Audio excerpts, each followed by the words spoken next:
하나님의 말씀은 마가복음 1장 1절에서 13절의 말씀입니다.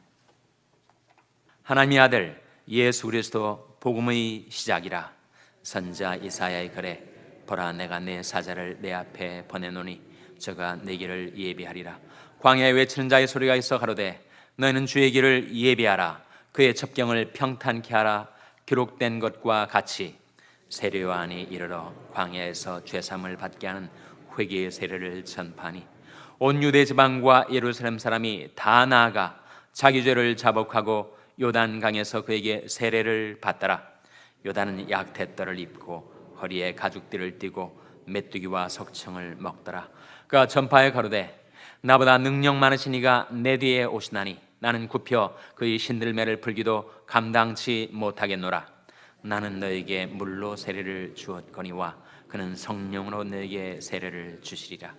그때 예수께서 갈릴리 나사렛으로부터 와서 요단강에서 요한에게 세례를 받으시고 곧 물에서 올라오실새 하늘이 갈라짐과 성령이 비둘기같이 자기에게 내려오심을 보시더니 하늘로서 소리가 나기를 너는 내 사랑하는 아들이라 내가 너를 기뻐하노라 하시니라.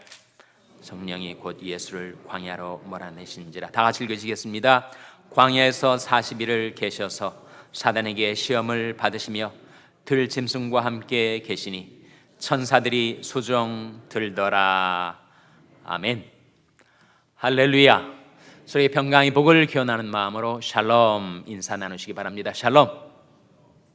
샬롬. 사순절 특별 새벽기도의 첫날 기도회 여러분 잘 나오셨습니다. 오늘부터 부활절까지 40일간 특별 새벽기도회가 이루어집니다. 사순절은 말 그대로 40일이란 말이죠.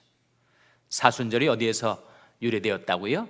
바로 오늘 본 말씀에 나왔던 예수님께서 광야에서 시험을 받으신 40일, 우리를 위하여 고난 당하신 우리 주 예수 그리스도를 기념하는 절기입니다. 그래서 여러분 이 사순절 기간 동안에 주님과 깊은 교제를 나누고 주님과 동행하시는 매일매일이 될 수 있기를 주님의 이름으로 축원합니다. 우리가 사순절이 되면 복음서 말씀을 상고해요. 4년 사이클로 이 사복음서를 매년 한 복음서씩 상고해 나가고 있는데 작년에는 우리가 마태복음을 보았고 올해 사순절에는 마가복음 말씀을 상고하게 되겠습니다. 사복음서가 왜 주어졌을까? 한 복음서만 있으면 되지. 이 사복음서가 조금씩 강조점이 다릅니다. 우리가 살고 있는 이 지역에 클로이 킴이라는 17살 난 소녀가 한국 평창 동계올림픽에서 스노우보딩으로 금메달을 땄습니다. 미국이 열광적으로 환호를 합니다. 스노우보딩이라는 종목도 그렇지만 어떻게 17살 난 소녀가 천재적으로 그 어려운 스노우보딩에서 금메달을 땄을까? 또 한국계 미국인이다 보니까 한국도 열광을 하고 있어요. 근데 동일한 이 사건을 취재하는 신문들이 뉴욕타임스, LA타임스, 또 한국의 중앙일보, 조선일보, 만일 그렇게 네 신문이 이 사건을 취재 보도를 할 때 다 관점이 좀 다릅니다. 뉴욕타임스의 관점이 다르고 또 LA타임스 관점이 다르죠. 한국 신문들이 다른데 한국 신문 중에서도 어느 신문이 그것을 보도하고 있는가에 따라서 약간씩 상이한 관점을 갖게 되는 거예요. 그러니까 동일한 사건이지만 보는 앵글에 따라서 좀 더 다채롭게, 좀 더 풍성하게, 그리고 좀 더 종합적으로 그 사건을 취재 보도할 수가 있다는 거예요. 마찬가지로 동일하신 예수 그리스도의 인격과 생애를 증거할 때 한 복음서가 아니라 상이한 앵글을 지닌, 각도를 지닌 네 복음서의 기자들이 심층적으로 종합적으로 예수 그리스도가 누구이신가를 우리에게 보여주는 것이 바로 사복음서입니다. 그 사복음서의 어디언스가 누구냐, 누구를 대상으로 쓰여져 있는 것인가에 따라서 강조점이 달라요. 한국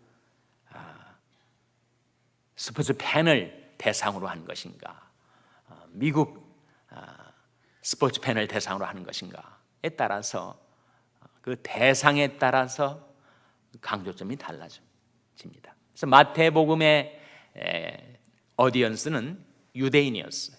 마가복음의 어디언스는 로마인, 누가복음의 어디언스는 헬라인, 요한복음의 어디언스는 all nations, 모든 이입니다. 그러다 보니까 그 오디언스에 맞게 좀 더 강조하려는 그 복음서의 기록 목적에 따라서 예수 그리스도의 상이한, 물론 대동소이합니다. 대부분은 같지만 조금 다르다는 거죠. 그래서 마태복음은 예수 그리스도를 왕으로, 이스라엘의 왕으로 증거를 합니다. 마가복음은 예수 그리스도를 종으로 증거해요.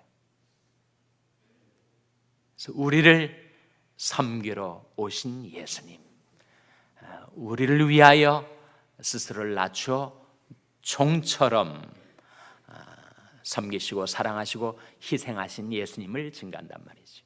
누가복음은 예수님 뭐라고 증거한다고요? 사람이신 예수님. 헬라인들의 이상은 어떻게 하면 완전한 인간을 지향할 수 있을까? 바로 이분이 완전한 인간이심을 누가가 증거하고 있는 것입니다. 요한복음이 증거하는 예수님은 누구예요? 요한복음은 바로 예수님을 하나님으로 증거해요. 태초에 말씀이 계시니라, 이 말씀이 하나님과 함께 계셨으니 이 말씀은 곧 하나님이시니라. 말씀은 바로 성육신하신 예수 그리스도를 가리키는데 바로 그분이 하나님이심을 증거합니다. 그러니까 사복음서가 동일하신 예수 그리스도를 증거하지만 그 어디언스에 따라서, 즉 그 복음서를 받아 읽게 될 그 대상에 따라서, 그리고 목적에 따라서 예수 그리스도의 각각 다른 특성들을 그렇게 증거해 주고 있습니다. 사복음서 중에서도 마태, 마가, 누가복음과 요한복음의 관점이 다릅니다. 그래서 그 마태, 마가, 누가복음 세 복음서를 가리켜서 뭐라고 한다고요? 공관복음이라고 하죠. 공관복음이란 말은 공통의 관점을 지닌 복음이다. 그래서 이 세 복음서와 요한복음은 여러분 읽어보시면 아시듯이 예수 그리스도에 대한 증거가 다릅니다. 또 공관복음이지만 공관복음 내에서도 마태, 마가, 누가복음이 조금씩 달라요.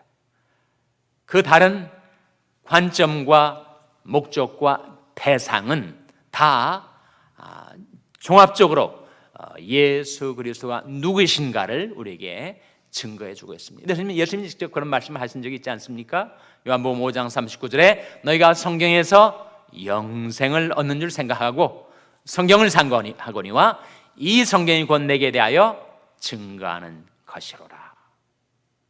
모든 성경은, 그 중에서도 특별히 사복음서는 직접 예수 그리스도가 누구이신가를 우리에게 증거해 주는 책입니다. 그래서 우리가 올해의 사순절에도 복음서, 특별히 마가복음을 통해서 예수 그리스도가 누구이신가, 그것을 우리가 깊이 생각하고 예수 그리스도를 구하고 찾고 그 주님과 교통하고 그 주님과 동행하는 은혜로운 계절이 될 수 있기를 주님의 이름으로 축원합니다. 마가복음 요절 한 군데 보고 우리 본문 말씀 보도록 하겠습니다. 마가복음 전체 요절은 마가복음 10장 45절입니다. 찾아보시기 바랍니다. 마가복음 10장 45절, 마가복음 전체의 주제를 담고 있는 중요한 말씀이죠. 마가복음 10장 45절은 신약성경 72면입니다. 신약성경 72면 마가복음 10장 45절 말씀 찾으셨습니까? 같이 읽겠습니다. 시작. 인자에 온 것은 섬김을 받으려 함이 아니라 도리어 섬기려 하고 자기 목숨을 많은 사람의 대속물로 주려 함이니라. 이것이 바로 마가복음의 주제절이에요. 인자는 누구를 가리킵니까? 바로 예수 그리스도를 가리키죠. 인자에 온 것은 예수 그리스도께서 이 세상에 오신 목적이 뭐라는 겁니까? 섬김을 받으려 함이 아니라 도리어 섬기려 하고, 바로 종이신 예수 그리스도를 증거하는 말이죠. 그래서 주님 살아계실 때, 이 세상에 계실 때 정말 섬기셨습니다. 사랑하시고 희생하셨어요. 그래서 인자에 온 것은 섬김을 받으려 함이 아니라 도리어 섬기려 하고 자기 목숨을 많은 사람의 무엇으로 라고 했습니까? 대속물로 주려 함이니라. 주님의 목숨까지, 그 고귀한 생명까지 우리를 위하여 내어주신 사랑의 종 예수를 증거하는 것이 마가복음의 초점입니다. 이것을 전제하고 우리 오늘 본 말씀으로 돌아오겠습니다. 마가복음 1장 1절 다시 한번 같이 읽겠습니다. 마가복음 1장 1절 말씀 시작. 하나님의 아들 예수 그리스도 복음의 시작이라. 이 사복음서를 비교해 보면 그 시작이 다 달라요. 특별히 그 사복음서의 1장들, 마태복음 1장, 마가복음 1장, 이 1장들을 비교해 보면 금방 눈에 띄는 것은 마가복음에는 예수 그리스도의 탄생의 기록이 나오지 않습니다. 그렇지 않습니까? 동방박사도 나오지 않고, 그리고 양을 치던 목자들도 나오질 않아요. 또 부모가 누군가도 나오질 않습니다. 즉 탄생하신 아기로 성탄을 기록하지 않습니다. 아기 예수가 마가복음에 등장하지 않습니다. 첫 장면부터 성인 예수가 증거되고 있습니다. 특이하잖아요. 실제로 예수 그리스도의 탄생의 기록이 나온 것은 어느 복음서죠? 마태복음과 누가복음입니다. 마가복음에는 나오지 않는다. 이 사복음서가 그렇게 상이한 관점에서 상이한 목적, 강조점을 지니고 기록되었음을 보여주고 있는 말씀이죠. 그래서 예수 그리스도가 성인으로서 공생의 사역을 시작하시는 것이 금방 마가복음 1장부터 증거되고 있습니다. 예수 그리스도의 오심, 그것은 돌발적인 사건인가, 우발적으로 일어난 일인가, 그렇지 않다는 거예요. 그것은 바로 영원하신 하나님이 이미 구약 성경부터 약속하신 메시아의 도래, 그 예언의 성취였다. 그래서 이사야 말씀이 인용되고 있지 않습니까? 광야에서 외치는 자의 소리가 있어 가로되 너는 주의 길을 예비하라, 그 첩경을 평탄케 하라. 메시아의 오심을 예비하는 한 선지자가 출현할 것을 예고하고 있는 이사야의 말씀에서 그 선지자가 누구라는 겁니까? 바로 세례 요한이었다는 거예요. 세례 요한이 먼저 나타나서 메시아의 오실 길을 예비하게 되었습니다. 세례 요한은 세례를 베풀었는데, 세례 요한의 세례는 무슨 세례라고요? 회개의 세례요, 물세례였습니다. 오늘 그 말씀이 본문에 나타나고 있는데, 회개의 세례를 전파했다. 4절에 나온 말씀이죠. 한번 같이 읽겠습니다. 4절 말씀 시작. 세례 요한이 이르러 광야에서 죄 사함을 받게 하는 회개의 세례를 전파하니. 회개의 세례를 전파했어요. 그래서 자기가 지금까지 죄짓고 하나님을 떠나 살면서 하나님의 인도하시는 손길을 뿌리치고 자신의 욕망을 따라, 고집을 따라 죄짓고 살아왔던 과거의 삶을 회개하고 자복하고 돌이키는 자마다 죄 사함을 얻게 하시는 하나님의 은혜가 세례요한을 통해서 먼저 증거되기 시작했습니다. 그래서 온 유대 지방과 예루살렘 사람이 다 나아가 자기 죄를 자복하고 요단강에서 그에게 세례를 받더라. 요한은 약태떨을 입고 허리에 가죽띠를 띠고 메뚜기와 석청을 먹다. 석청이 뭐죠? 석청이 와일드 하니, 야생 꿀을 말합니다.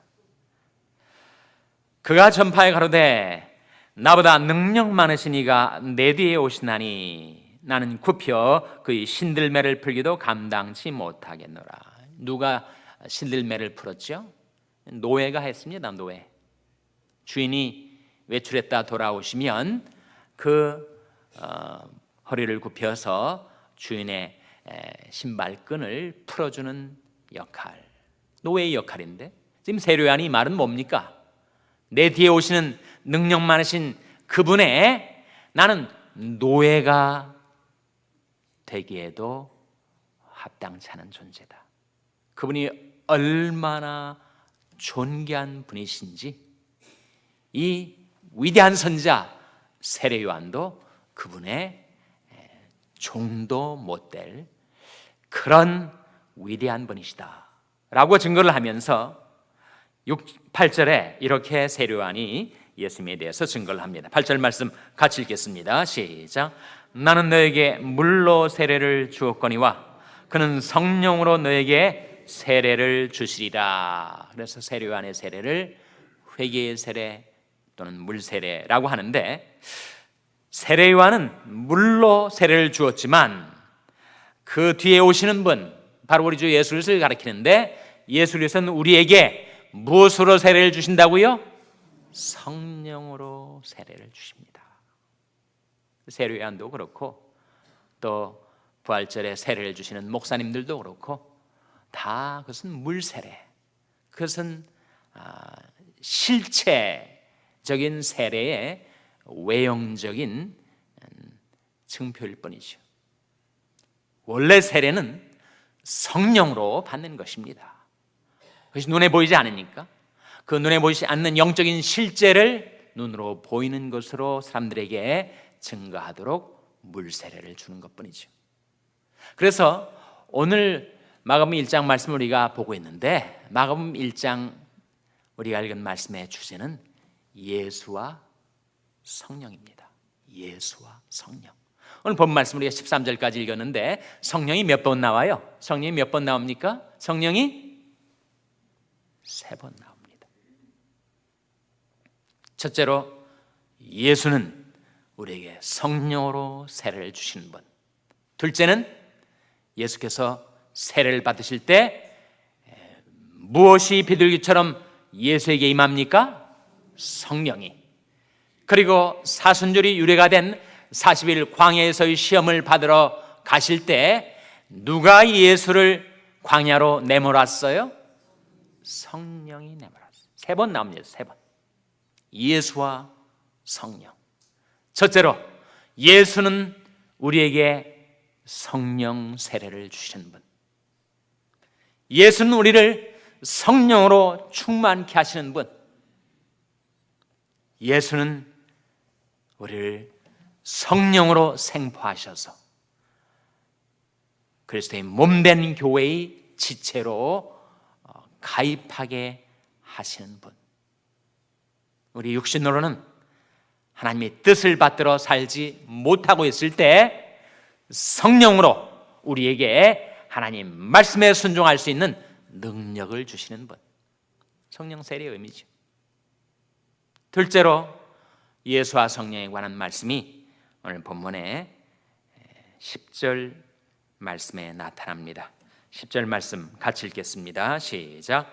곧 물에서 올라오실새 하늘이 갈라짐과 성령이 비둘기같이 자기에게 내려오심을 보시더니, 예수님이 세례받고 올라오실 때 세 개의 특별한 광경이 벌어집니다. 첫 번째는 뭐라고요? 하늘이 어떻게 됐어요? 갈라졌어요. 어떤 뜻입니까? 예수님 때문에 하늘이 열리게 되었다. 우리가 하나님을 배웁게 되었다. 하나님이 우리에게 찾아오시게 되었다. 그전에는 하나님과 우리 사이에 장벽이 있었어요. 무슨 장벽이 있었습니까? 우리가 지은 죄의 장벽이 하나님과 우리 사이를 가로막고 있었어요. 그래서 우리가 하나님을 배울 수가 없었습니다. 근데 예수가 오심으로 하늘이 갈라졌다. 이 갈라졌다는 말이 특이하게도 나중에 히브리서 10장에 나타난 성전의 휘장이 위로부터 아래로 갈라지는,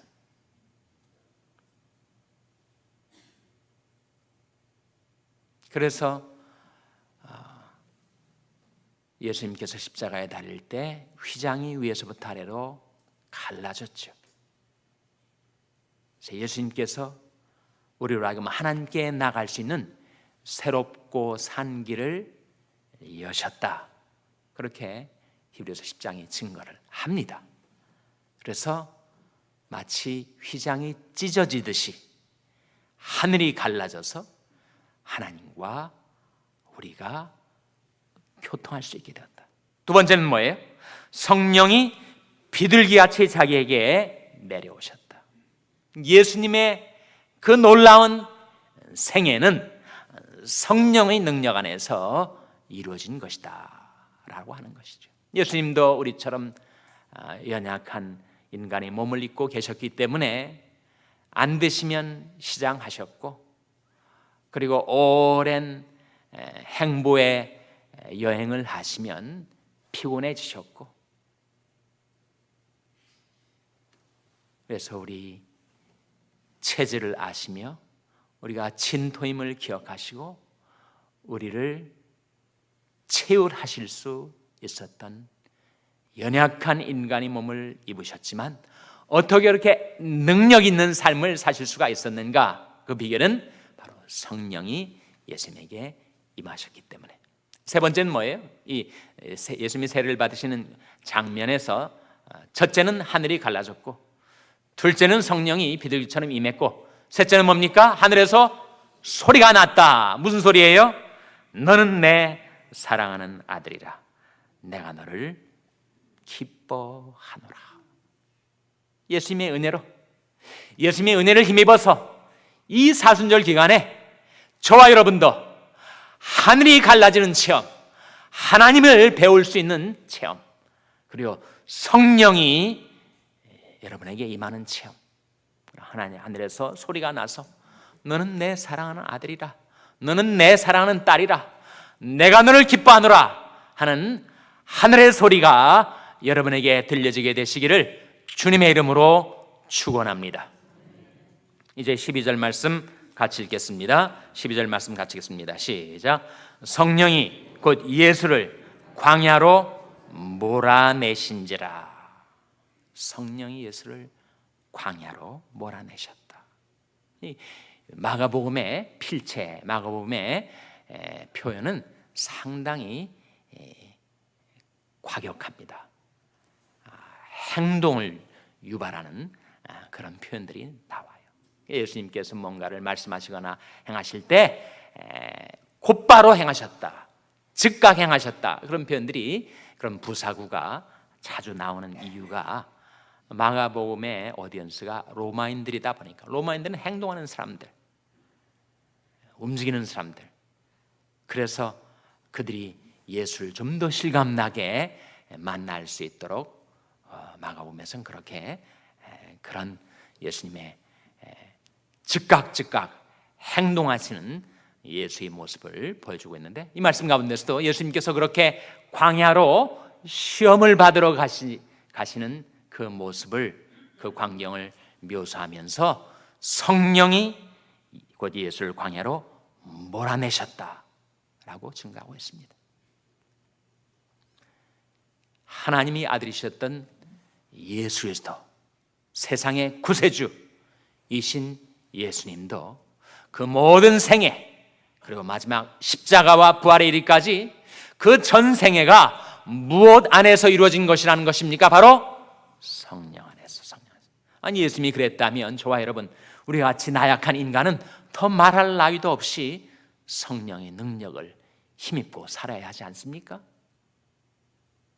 2018년도 새 우리 교회의 표가 뭡니까? 오직 성령의 능력으로. 예수님이 우리 앞서 그 삶을 살아가셨어요. 그리고 우리에게 너도 이와 같이 하라.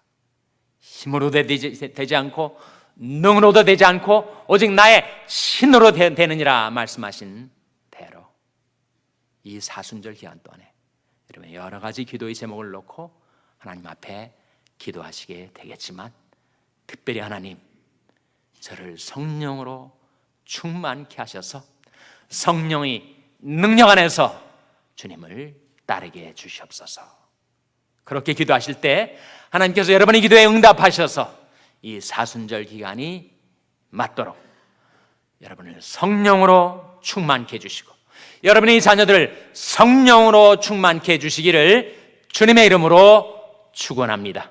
기도하시겠습니다. 오늘 말씀 기억하며 하나님, 저희들도 예수님처럼 성령 안에서 살게 하여 주시옵소서. 기도하시기 바랍니다. 우리 자녀들 위해서 기도할 때 하나님, 저희 자녀를 성령으로 충만케 하셔서 저희들이 성령의 능력 안에서 살게 주시옵소서 위하여 기도하시기 바랍니다. 평생에 내건 지체들 위해서 기도하실 때 죄의 영을 보내어 죄를 고쳐주시고 소생시켜 주시옵소서 위하여 기도해 주시기 바랍니다. 우리 샬롬교회를 위해서 기도할 때 하나님, 저희 샬롬교회에 성령의 세례를 주시고 성령의 충만함을 주시고 성령의 능력 가운데 주 따르는 교회가 되게 해달라고 기도해 주시기 바랍니다. 여러분이 생업을 위해서 기도하시고 샬롬 장애인 선교회 박모세 목사님을 위해서 기도해 주시기를 바랍니다. 교육관 건립을 위해서 기도해 주시기 바랍니다. 하나님, 저희들을 성령으로 충만케 해 주시옵소서. 이런 제목들로 우리 합심해서 기도하겠습니다.